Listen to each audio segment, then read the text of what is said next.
aquello que el Padre Eterno nos concede. En esta oportunidad queremos traer una información acerca de el diluvio universal que se habla en el Génesis, el Bereshit, y también un tema relacionado con la Atlántida. ¿Existió la Atlántida? ¿Qué hay de lo que se dice de su hundimiento? Estos temas, estas informaciones son muy importantes conocerlas, y a través de los portadores de la verdad, por voluntad del Maestro Divino y en la quinta revelación, vamos a conocer más profundidades muy aclaratorias de todos estos temas que en el mundo entero han sido en parte de gran confusión porque no se ha sabido comprender la información de miles de años atrás. Entonces, si prestamos atención, vamos a comprender, gracias a estas maravillosas revelaciones, esos temas y nos quedarán claros. Así que te invito para que compartas la información, para que sigas esta cuenta y pues también para que comentes. Así que todos somos hijos del Gran Padre y haya siempre paz en nuestros corazones y nuestras mentes. Y somos hermanos porque somos hijos de ese gran Dios amor, el cual echa fuera el temor. La Atlántida, y pues también el tema es acerca del diluvio. En quinta revelación como tal no se menciona directamente a la Atlántida, pero tampoco se niega enfáticamente que haya existido. Así que si observamos con atención estas maravillosas revelaciones, podemos encontrar una referencia indirecta a este reino, por así llamarlo, así como la fusión de relatos que se han separado por miles y miles de años.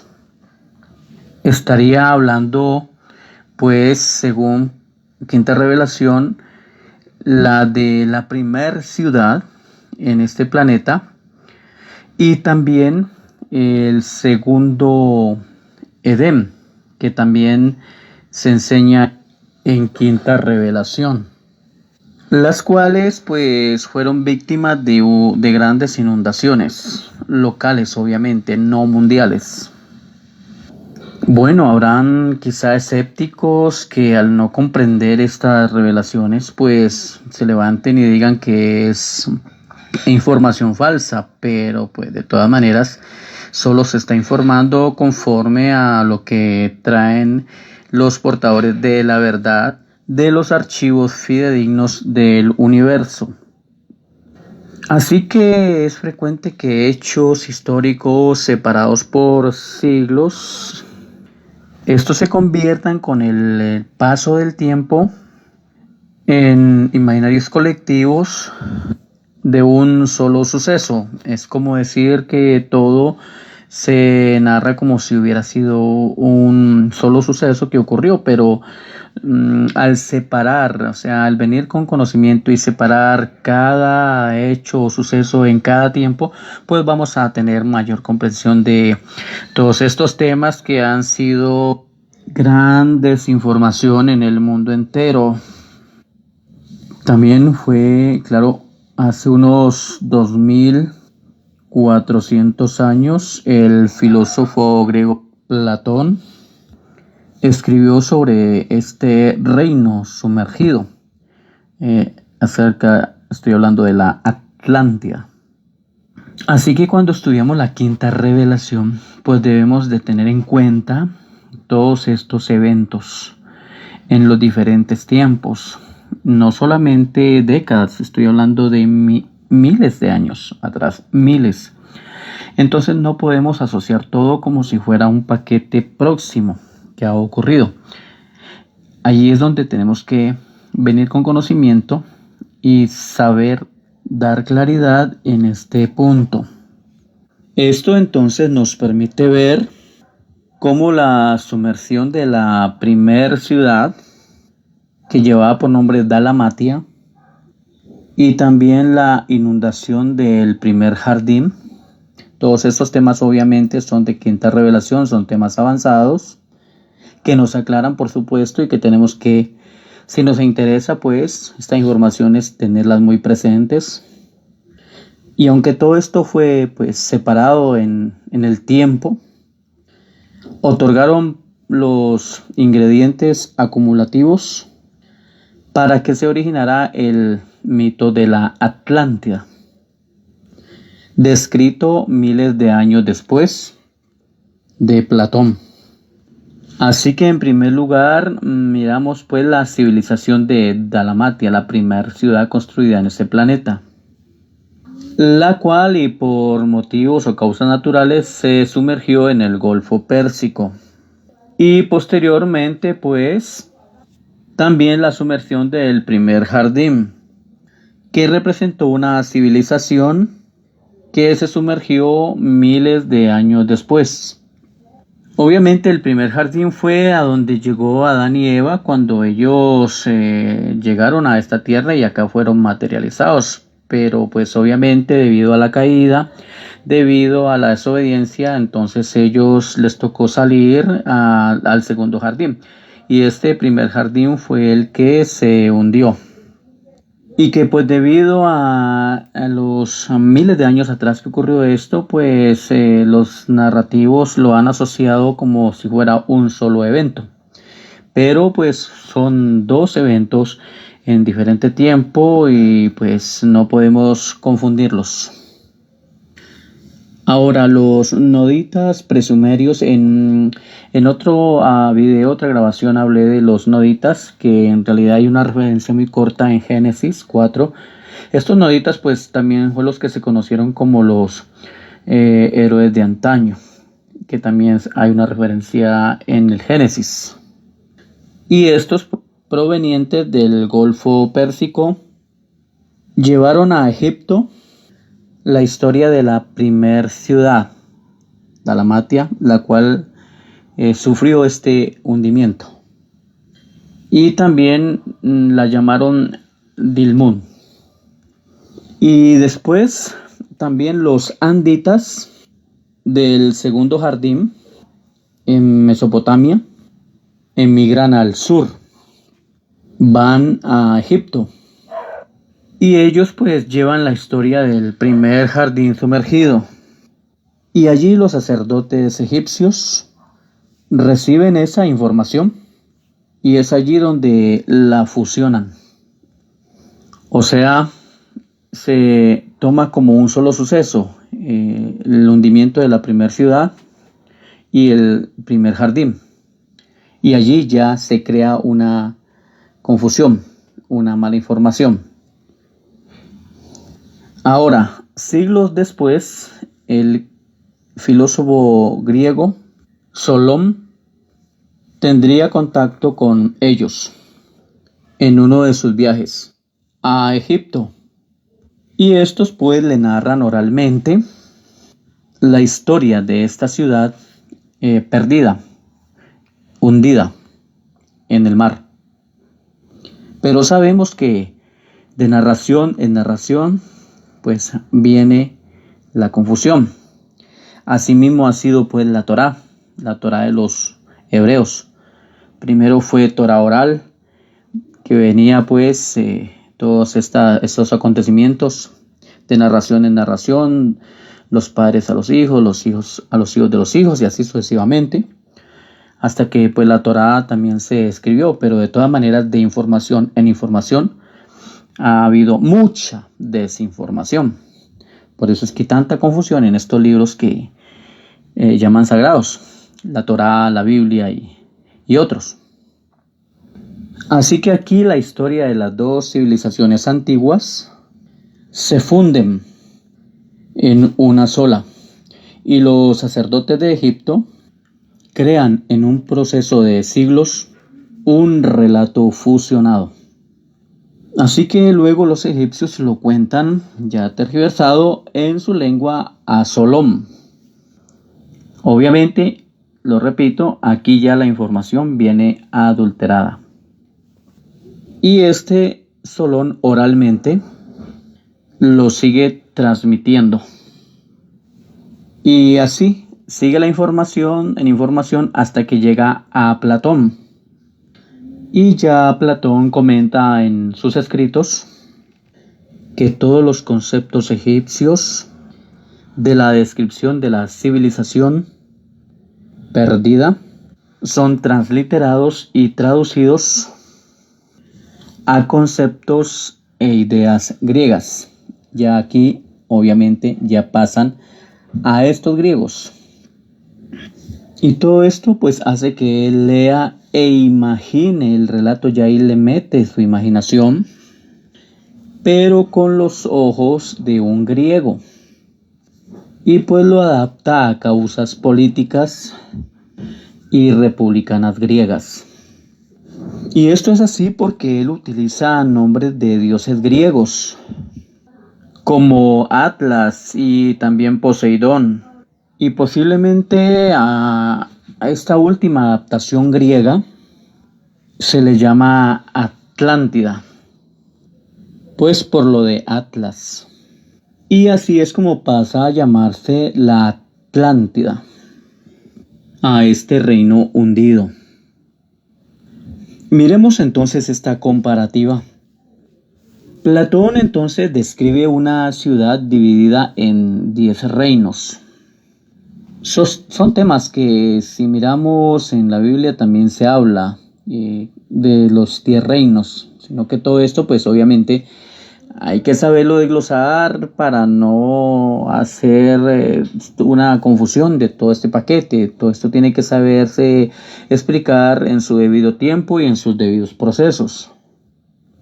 Así que la primera ciudad, Dalmatia, según la quinta revelación, estaba trazada en 10 subdivisiones y administrada por un jefe de consejo, o sea, un ser sobrehumano. Y que para los griegos, miles de años después, serían llamados dioses, refiriéndose así a los 10 reyes de la Atlántida. Así que estas descripciones hablan de muros que rodeaban a la ciudad. Platón nos habla de una isla inmensa, casi como una península, y pues rodeada por un continente. También los documentos concuerdan y hablan de una península, como una isla en el mar Mediterráneo.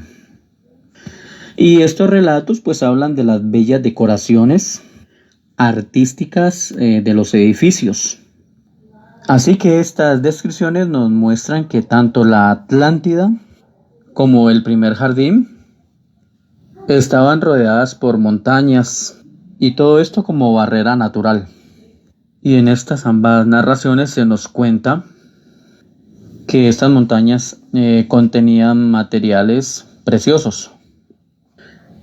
Y Platón también habla de que la Atlántida era irrigada por una red de canales. También se nos habla de diversidad de fauna y toda esta flora, todas estas maravillas de la creación. Así también en la quinta revelación se nos habla de esta red maravillosa de acequias. También de la parte del zoológico, las bestias que existían en el jardín. De hecho, se habla de los fándores en quinta revelación. Y se trataba de unas gigantescas aves en las cuales se podía transportar los humanos. De hecho, cuando Adán y Eva llegaron aquí y fueron materializados aquí como seres humanos, siendo ellos seres cósmicos, ellos se transportaban en estos fándores, porque eran pues aves gigantescas que hace unos 30.000 años fueron extinguidas. Así que estos relatos de Platón son muy importantes y son aclaratorios también. Dicen que cuando la naturaleza divina de los reyes descendientes de Poseidón se vio disminuida por un evidente mestizaje. Comenzó una decadencia en la civilización y esto hizo que aumentara la violencia. Esto pues entonces es una descripción con anteojos griegos sobre el mestizaje prematuro de la raza adánica y de la ocupación del jardín por parte de los noditas, por supuesto ya mestizados y agresivos. Por eso es que se dice que los noditas, que son los nefilim, eran guerreros, seres de antaño de renombre, o sea, violentos. Así que este jardín, segundo, estuvo habitado durante unos 4000 y pico de años por esta raza nodita. Y ellos, sin lugar a dudas, tienen que haber sido los atlantes belicosos que describió Platón. Y los griegos a los que se enfrentaron estos atlantes mencionados en el relato encaja con los adanitas, especialmente con los descendientes de Adansón, quien fue el primer hijo de Adán que dio origen al linaje para la civilización griega, miles de años antes que la Grecia clásica de Solón y Platón.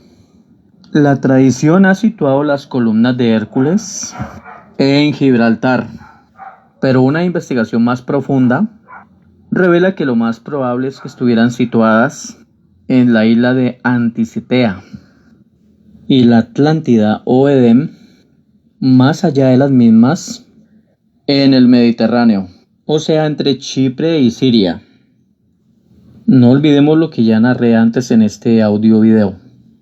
Así que los descubrimientos sobre la sumergida primer ciudad y el primer jardín del Edén debemos llevarlos a aclaración del primer jardín hundido y pues obviamente la primer ciudad también hundida. Así es que toda la tradición, historias y películas, también libros y desarrollo conceptual de lo que se entiende por la Atlántida descansa posiblemente sobre la fusión de estas historias separadas por miles de años. La historia del diluvio ciertamente también está asociada de alguna forma a las narraciones anteriores, pero además se agregan otros elementos, es decir, como por ejemplo la existencia de Noé y lo que llaman construcción del arca de Noé. Y ya para finalizar, analicemos brevemente estos puntos. Así que estos 4 sucesos ocurridos en tiempos diferentes, ya hablo de cuáles son, sirvieron de cimiento o base para la construcción de la historia del diluvio universal, escrita y redactada en el tiempo del exilio de los judíos en Babilonia. Estos 4 puntos entonces son: primero, el hundimiento de la primera ciudad, o sea, Dalmatia. Segundo, la sumersión del primer jardín, del Edén. Tercero, las inundaciones en el mar Caspio y el mar Negro. Y cuarto, las inundaciones en Mesopotamia. Acá se habla de las inundaciones del río Tigris y Éufrates. Fueron inundaciones locales, por supuesto, muy agresivas, pero locales, donde hubieron muchos muertos. Y es de allí donde se toma la historia de Noé. Pero pues obviamente esto era local, esto nunca fue universal. Y es allí entonces donde la narración de Noé como personaje real entra y aparece en escena. Pero sin duda la aglutinación con los 3 eventos anteriores le dio un carácter universal al diluvio Y pues de esto fue lo que se pegaron los judíos, los escribas judíos, después de salir del exilio de Babilonia, y tomaron esto y lo plasmaron ahí en su Torá y dijeron que esto había sido el diluvio universal, pero un diluvio como tal no existió.